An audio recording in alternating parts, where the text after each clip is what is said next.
الرحیم. پیر صاحب تر اوسه پورې خپله دعوه پیش نه کړله. ما ورته پیر صاحب دعوه پیش کړه د علماء دیوبند نه تاییدات راوړه چې یو عبارت د علماء دیوبند دغسې وي چې الله رب ذوالجلال ولی ته دا اختیار ورکړی قدرت چې کله وغواړي کرامت ظاهرولی شي خرقیادت ظاهرول تر اوسه پیش نه کړه او انشاءالله قیامت پورې به پیش نه کړی شي. دویم نمبر ما ورته قرآن راوړه. قرآن یې پرېښودو حدیث یې پرېښودو. پیر صاحب دپاره اول متکلمین د ما دوه حوالې پیشلې چې دا خبره د عقیدې د قطعیاتو سره تعلق ساتي. زه علماء دیوبند په دلیل کې نه پیش کوم، علماء دیوبند د تایید دپاره پیش کوم چې زه دیوبند هغې پیش نه کړه. دویم نمبر پیر صاحب وایي چې د متکلمینو حوالې نه د علماء دیوبند کتابونو کې در سره نه برو. مطلب دا چې علماء دیوبند په دغه کتابونو باندې نه پوهېدل، متکلم نه هغه پېژندنه به موږ ورښایو. دریم نمبر پیر صاحب وایي دیوبندیت چې نه وي نو موږ ماتوریدي زما خبره نه کوي. المهند چې لیکلی دی نو دا ماتوریدیو په عقایدو کې پیر صاحب دقه دې خبرې ده چې د المهند یې سره پاره لیکو هم د دې دپاره که نه دې نه مخکې دا پنجبریان هم د اعتراض کوي وایي المهند د عقایدو کتاب نه دی، دې نه مخکې موږ دپاره نور کتابونه شته دی. حتی نن د پنجبریانو اعتراض تاسو په موږ باندې کوئ پیر صاحبو، ټوله دنیا به دغه ګوري انشاءالله. دریم نمبر دی وایي ماتوریدیت مخکې دی که دیوبندیت. پیر صاحبو دیوبندیت د ماتوریدیت دپاره تشریح ده، ورنه که دیوبندیت ورنه وباسي نو بیا په ماتوریدیت کې ډېر لوی لوی بریلیان په دې وخت کې شیانتیت کې ډېر لوی لوی بریلیان زه ته با حواله ذکر کولی شم ستا دې ملګرو ته معلوم دی. په دې وخت کې په ټاپ کلاس په ماتوریدیت کې هغه بریلیان دي چې دیوبندیت د منځه لرې کوي. بیا خو بهرحال دا خبرې به زموږ ستاسو خلک اوري فیصله به کوي انشاءالله. بیا مفتي صاحب وایي نه پې څه ورته وایي متکلمینو حوالې به اختیاریم. دا مفتي صاحب ما سره سنوسیه ده کومه چې تاسو پیش کړه، تاسو په خپله رد کوئ، زه د دې جوابات مستقل کوم. دی وایي والمراد بالاختیار والاراده هنا الشهوة والتمني. دینه مراد چې ولی کله اراده ولی چې کله شهوت وکړي وغواړي چې دغسې وشي، دې مطلب یعنې طلب وکړي د هغه په اختیار کې دا خبره شته دی نه هغه تا رد کوي د سره او ته هغه سنوسیې صرف نیم عبارت راوالې د هغه مقصد نه خلاف ټولو عباراتو کې همدقه کې سره. دویم نمبر پیر صاحب دا کتاب راواغېستو دی پیشلو او ترجمه چې وه هغې د مقصد نه خلاف وغلله. ان شرط الکرامة الخارقة اللازم ان یجري من غیر ایثار و اختیار. ایثار لږ لغت پسې وګوره په معنا د چاه نه سره راځي، په معنا د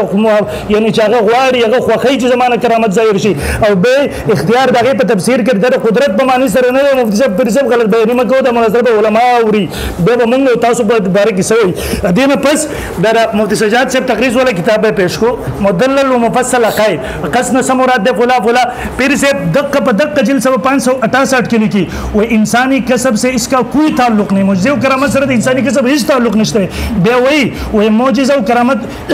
نبی के और वली के इख्तियार में नहीं है और ये भी मालूम हो कि मौजज़ा खुदा ही फेल है. अगर रद कई तरह अगर मकसद में खिलाफ इबारत पेश किया रहा दा शरुल इरशाद ता सुरा वागस्ता शरुल इरशाद चिरे पखपल हुई वल मुराद बिल इख्तियार वल इरादती होना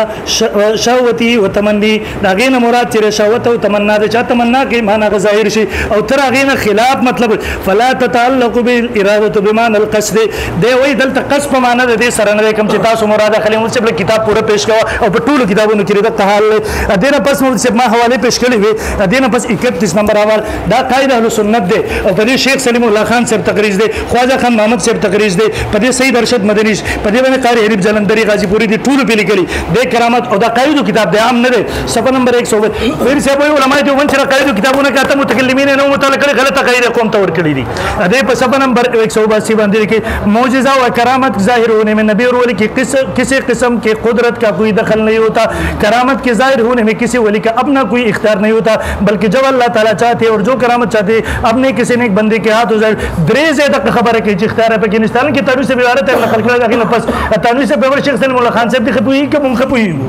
دا جب خبره ده دا زما پلاس کې پتا و دارالعلوم کراچۍ د دارالعلوم کراچۍ خو ټول دنیا په دې کلی مدرسه نه ده عالمی مدرسه ده دې په صفحه نمبر 445 باندې کېږي جواب کرامت کا زور کسی ولی یا بزرگ کے قبضه قدرت میں نہیں دا د ولی په قبضه قدرت کې نشته دا زما سره طالبات رشید دارالعلوم دیوبند اولنی سرسله و ما يزعم العوام هغه چې ګمان کوي عوام درچا خیرګه کې در عوام خیال له ان الکرامت فعل الاولیاء چې به کرامت فعل الاولیاء انفسهم باطن بل وفعل الله تعالی بلکې دا فعل الله تعالی د مخکې به وای وليس للولي ولا ان في صدور اختیار اذ لا اختیار لاحد في افعال الله د الله په کارونو کې د بندګانو اختیار نشته. به سوال کوي او په کشف لقید حواله ورکړي به سوال کرامت د نبی ولی په اختیار کې بھی کنه جواب اختیار میں نہیں ہے جب اللہ چاہتا ہے ان کی عزت بڑھانے کو ان کے ہاتھ سے ظاہر کر دیتا ہے. او دا په صفحه نمبر مفتی صاحب په صفحه نمبر 183 باندې خبر لیکي چې دا دغه په اختیار کې نه پتا و رشیدیه دغه رنګ مفتی صاحب دا خطبات یې کې مولا سردار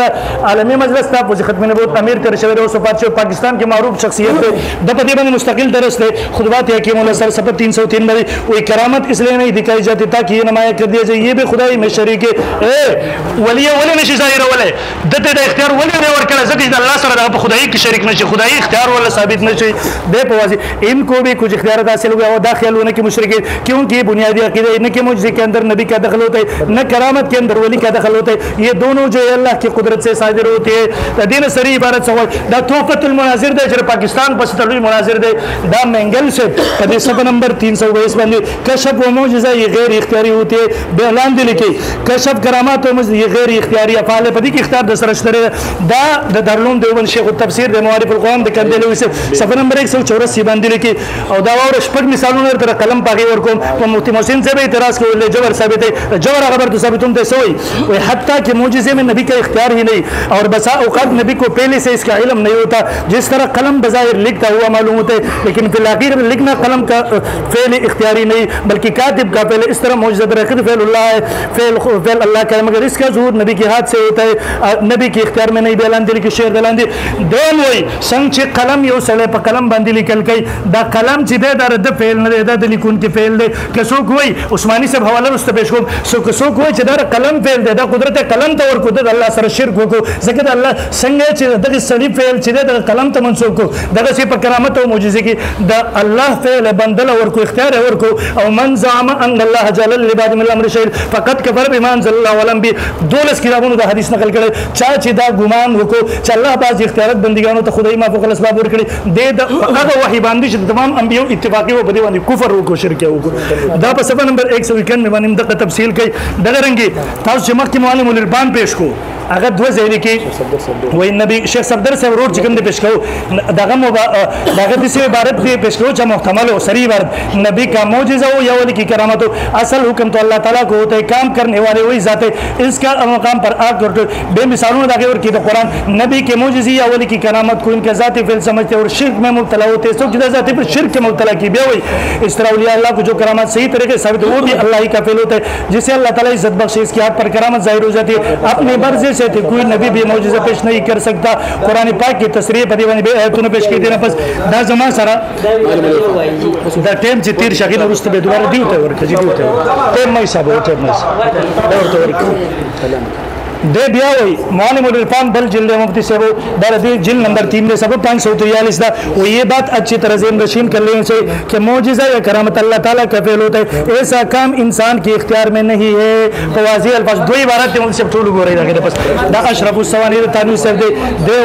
وہ بات اکثر فرمایا کرتے رہے حضرت علماء تانوی صاحب کہ آج کل لوگ اپنے شیخ کی ہر عجیب بات کو کرامت میں داخل کر دیتے اعلان کی ہر عجیب بات کرامت نہیں ہو سکتے بلکہ کرامت وہ خر کیا دیتے کہ جس کے اندر یہ تعویل ہو ہی نہ سکے کہ اس واقعے کے اسباب طبیعہ میں سے کوئی سبب ہے حتیٰ کہ اس میں خود ان بزرگ کے تصرف کا بھی احتمال نہ ہوا تانوی صاحب ہوئی ماشاءاللہ دینا پس تانوی صاحب سے تصویر دا بدعات کا انسائکلوپیڈیا علماء دیوبند نکلی بدعات تیرا جمع کری باقی کہ ہوئی یہی عقیدہ تمام اولیاء اللہ تعالیٰ قبر علیہ سنت کا ہے اور تعالیٰ شاہ انبیاء علیہ السلام کے ہاتھ پر بطور معجزہ کے اولیاء اللہ کے ہاتھ پر بطور کرامت کے جو ظاہر فرماتے وہ براہ راست اللہ تعالیٰ کا فعل ہوتا ہے اس بنا پر اس کو معجزہ اور کرامت کہتے ہیں نبی ولی کا اس میں کوئی اختیار نہیں ہوتا دا زمان سر سیرت مصطفیٰ نے دیر متوغیر دے شرک نسبت کی دے علم الکلام کے طول نماہر دے حق تعالیٰ کی طرف سے بلا کسی سبب ظاہری کی اس متعین نبوت کی ہاتھ پر ظاہر ہو رہا ہے اور دیکھنے والا یہ سمجھ لے کہ یہ معجزہ جو ظاہر ہو رہا ہے محض اللہ کا فعل معاذ اللہ رسول اللہ کا فعل نہیں پورے تمہرا سخت ہے معاذ اللہ دا رسول اللہ فعل نہ دے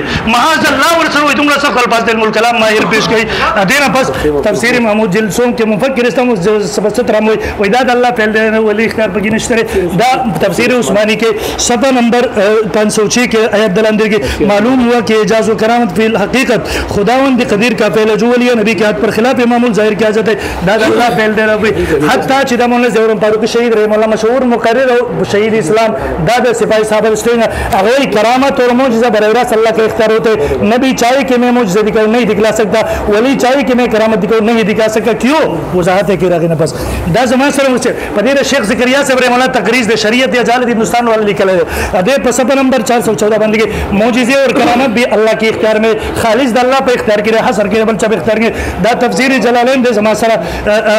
तफसीर कमालैन दे दारुल उलूम देवबंद उस्ताद लिखी सफ़ा 283 बांधे इस किस्म की